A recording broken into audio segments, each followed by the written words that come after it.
Okay, today we are going to start unit number 3, that is Pillars of Embedded IoT and Physical Devices. Okay, so you know the your course structure and your mark system that you are having 4 credits and 70-30 pattern.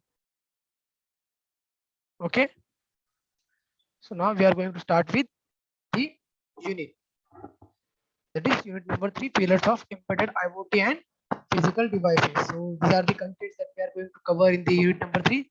That is, we are going to see about horizontal and vertical applications of IoT.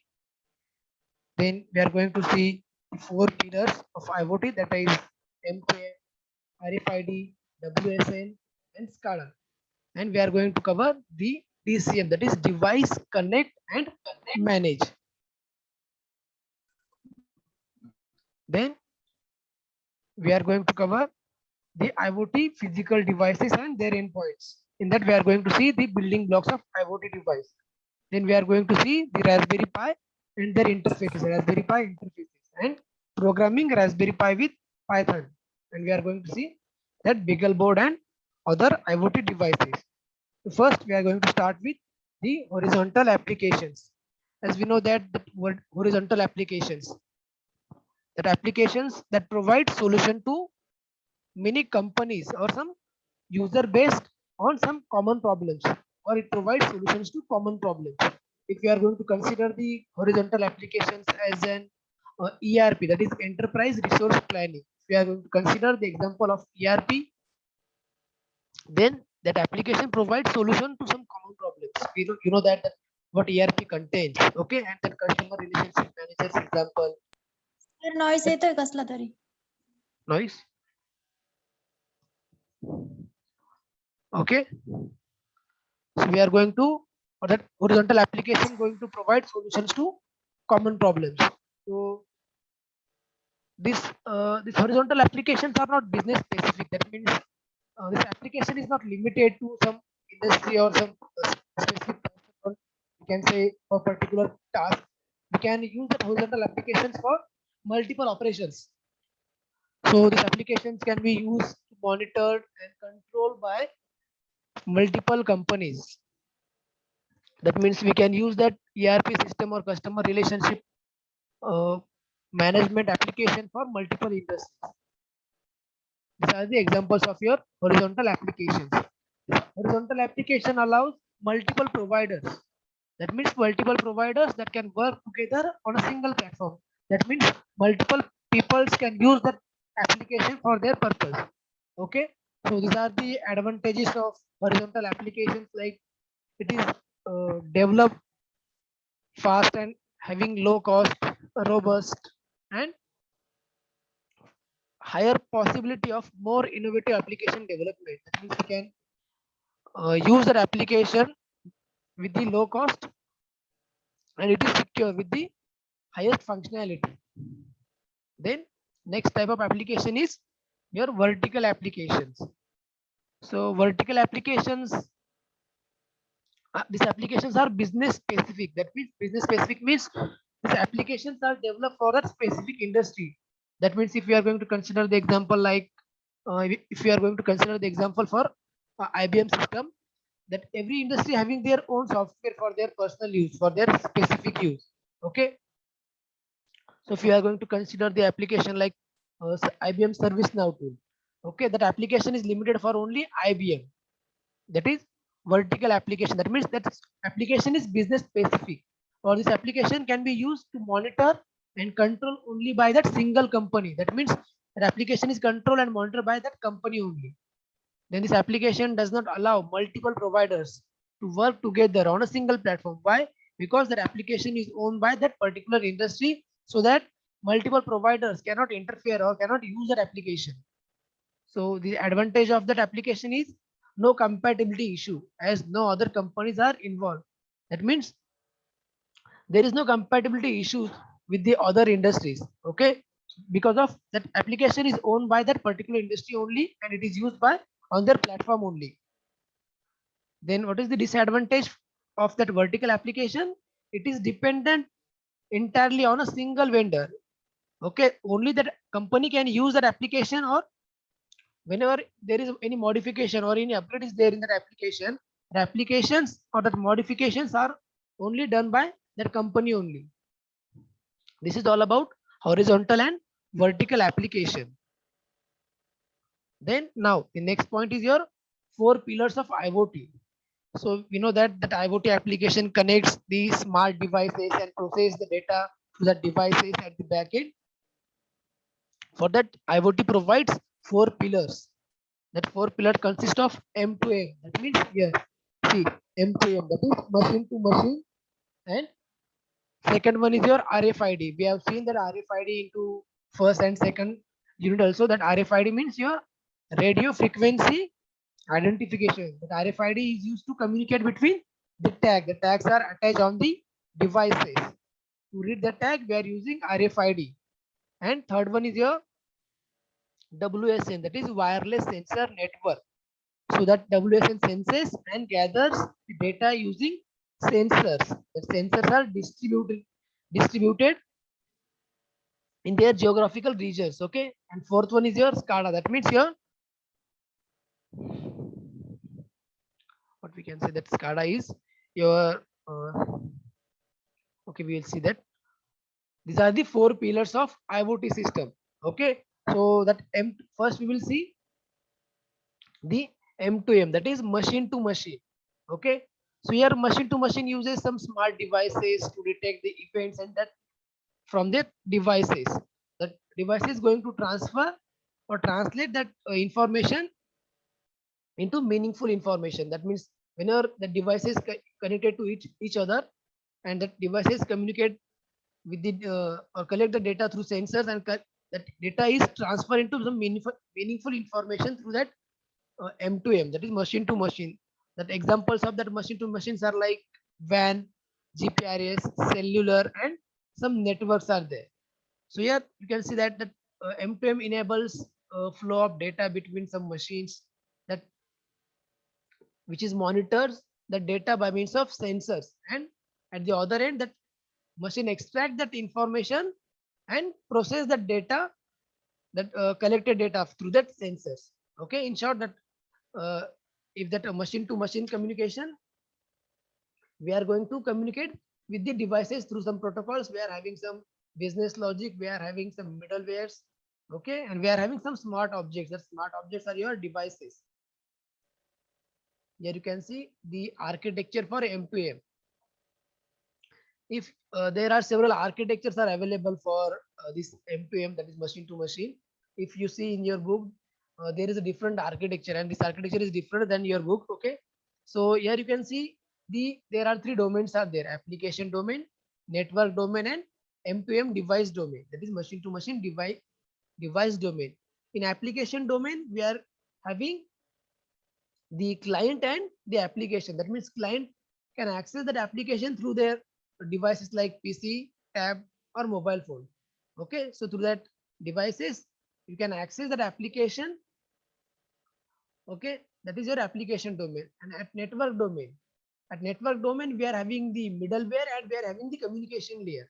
Okay, that network in that network domain, we are having the middleware. Middleware consists of that business logic or business intelligence, or it provides, here you can see, it provides service capabilities. That means it provides some software and some API support to the uh, user for accessing the services, or for accessing or for communicating with the device. It provides some space, some communication protocols. We have seen the communication protocols. There are different protocols are there that are used at different layers. We have seen in the second unit that which protocols are we are going to use at which layer. Okay, so there are different protocols are there for communication between the devices.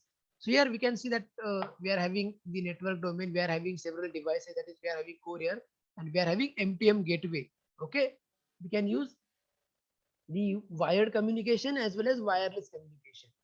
In that wire or wireless communication, we are going to use the network adapters or the gateway control software. Here you can see the MTM gateway is there, and we are having some control softwares are there that provides some specific protocols to connect with the devices. These are the devices where the devices are connected to that gateway. Here you can see the direct connection between the the devices to end with the uh, M2M core is there. Okay, that means we are having some business logic is there. So in the middleware, that middleware is the brain of that architecture. Okay, that middleware uses some specific communication protocols to collect data from the gateway. Here you can see it uses some communication protocols to collect the data from this gateway. Okay, that gateway is connected to, or that gateway is connected via the network to the devices. It collects the data from the devices and process the data or that information into by using that business intelligence. This gateway device collects the data from the devices and process that data using the business intelligence, or by using that business logic it processes the data. Okay, and middleware also provides a platform to developers for or that application development. It provides the platform for application development, or it provides some software on, here you can see it provides some software or API support for application development. Through that services or through that API, that application is going to access the information, or it going to connect with the your business logic, or your that through that services, that application is going to communicate with the devices. Okay, so here you can see that because of that middleware, developers don't need to worry about the data gathering. Okay, because it is having that business layer or that business logic at that middleware. M2M having the middleware, so that it can collect the data and communicate with the smart devices. We have seen the smart devices like, or we can say smart objects like TV, fridge, AC, or washing machine. These are the smart devices in case of machine. Okay, so using that middleware, we are going to communicate with the devices by using that some communication protocols, like we are going to use that gateways, and we are going to use some protocols. Okay, and at last we are having the devices, that is device domain. That means we are having some smart objects. Here you can see some, we are using the area network. If we are going to consider that area network, like there is example of personal area network is there. Okay, several area networks are there. We are going to use in for that what we can say for communication between the devices. Or if we are going to consider devices, that there are smart objects are there, that we are going to communicate with that devices through the middleware. Okay, for that we are going to use the specific protocols. So this is all about the M2M architecture. Okay, understood?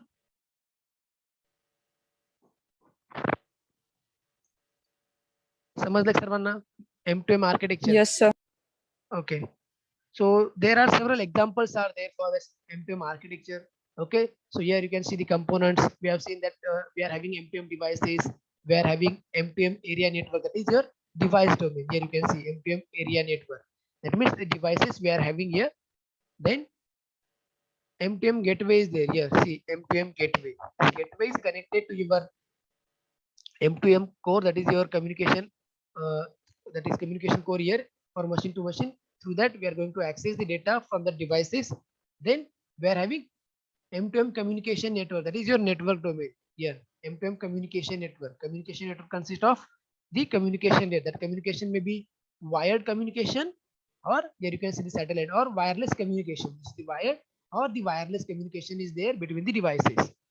Then we are having the M2M application. That M2M application means your application domain.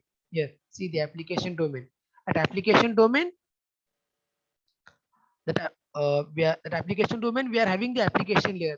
That application layer consists of, or through that application layer, that application is accessible to the user, or it provides a platform to the user to access the smart devices or the smart objects remotely. Okay, through that application we can access the smart objects remotely by using this network, by using this network domain. Okay, so yeah, you can see that M2M devices. So we have seen what are the M2M devices are there. Here you can see the devices that are capable of replying to request from the device.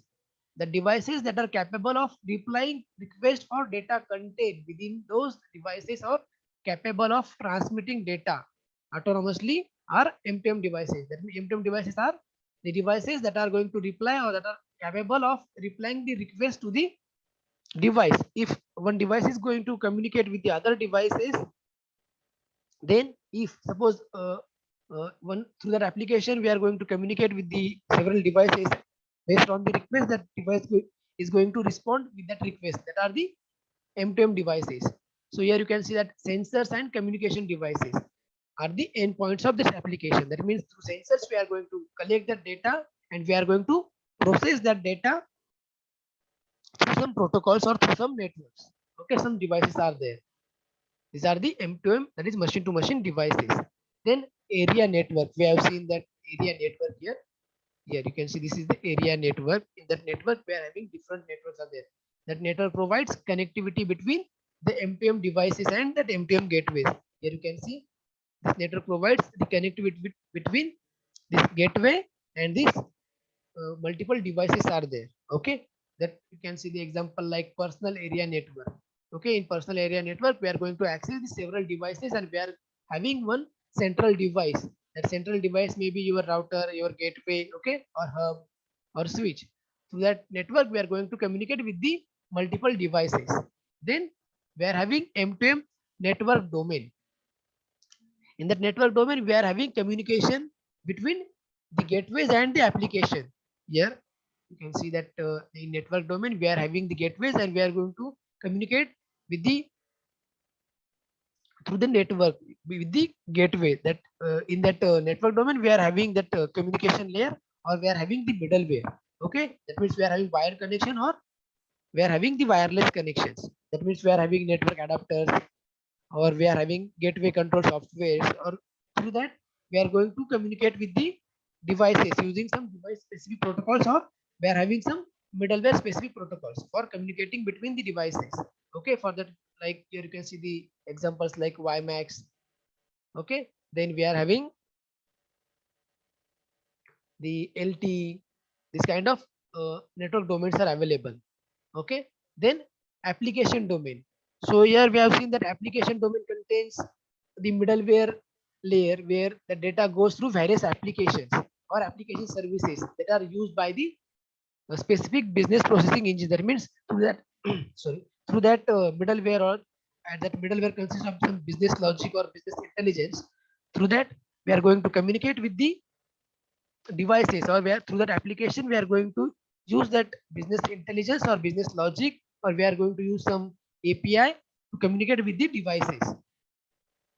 Okay, here you can see the several examples of machine to machine, like we are having medical applications, transport application, industrial, then home automation, or automobile, advertising. Here you can see this smart energy, smart user means here smart here, this kind of medical applications, transport applications.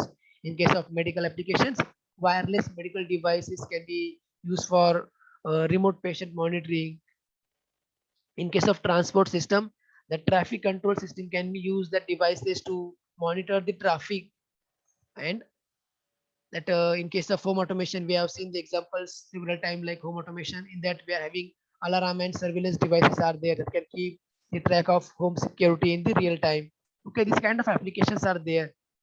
In that we are going to use some core networks and we are going to use some protocols. We are having some personal area networks, or we are having some area networks for this kind of application.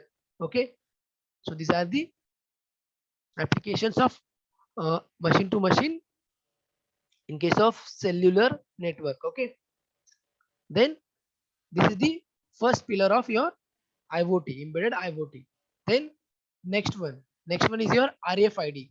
In the very first and second unit we have seen that what is RFID, that is radio frequency identification.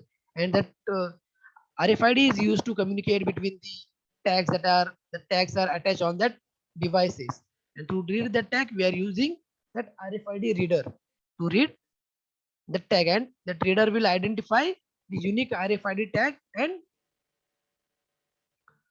track that device through that RFID reader. Okay, so we know that RFIDs are attached physically to the device that needs unique identification. That RFID contains the unique ID, that a tag having some unique ID. Okay, so that tag stores a serial number Okay, what happened?